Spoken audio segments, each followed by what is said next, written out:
काँग्रेसचे ज्येष्ठ नेते पृथ्वीराज चव्हाण हे पुण्यामध्ये बाबा आढाव यांच्या आंदोलनस्थळी पोहोचलेले आहेत। बाबा आढाव यांची भेट घेण्यासाठी पृथ्वीराज चव्हाण पोहोचलेले आहेत आणि सध्या हे दोघेही जण माध्यमांशी संवाद साधतात। त्यावेळेलाच आम्हाला सर्वांना शंका होती की या निवडणुका काही मुक्त वातावरणात फ्री अँड फेअर वातावरणात होणार नाहीत आणि संबंध निवडणुकीच्या आपण कार्यकालात पाहिलं तर पैशाचा वापर, सत्तेचा गैरवापर,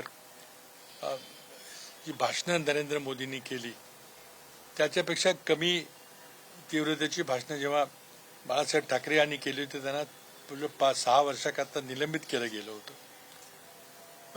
भडके अगदी द्वेष पसरवणारी भाषणं मग योगी आदित्यनाथचे असतील, नरेंद्र मोदींचे असतील आणि निवडणूक आयोग अगदी संथपणे काहीच झालेलंच नाही आणि आपला काही विषयच नाही अशा प्रकारे काम करत होता आणि त्यामुळे या निवडणुकीच्या स्वायत्ततेबद्दल फ्री अँड फेअर असल्याबद्दल जनतेच्या मनामध्ये प्रचंड मोठा एक शंका निर्माण झालेली आहे।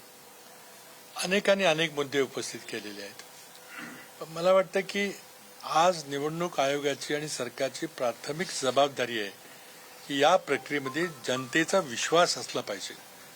आज इलेक्ट्रॉनिक वोटिंग मशीनमध्ये आणि या सगळ्या प्रक्रियेमध्ये जनतेचा विश्वास राहिलेला नाही आणि त्यामुळं काँग्रेस पक्षाने मागणी केलेली आहे, अनेकांनी मागणी केली की पुन्हा आपण पेपर बॅलेटकडे गेलं पाहिजे। आता ही निवडणूक तर झालेली आहे पण अजूनही या निवडणुकीमध्ये सुप्रीम कोर्टाच्या निर्णयामुळे काही पेट्या तपासायची परवानगी आहे पण त्यामध्ये मला वाटतं त्यातून काही निष्पन्न होणार नाही कारण माझ्या माहितीप्रमाणे ज्या पेट्या निवडल्या जातील त्यातले सगळे इलेक्ट्रॉनिक्सचा डेटा पुसला जाईल म्हणजे पुरावा सगळा नष्ट केला जाईल आणि नंतर त्यामध्ये मॉक पोल घेऊन मग ते मशीनमध्ये काही खराबी आहे की पाहिलं जाईल।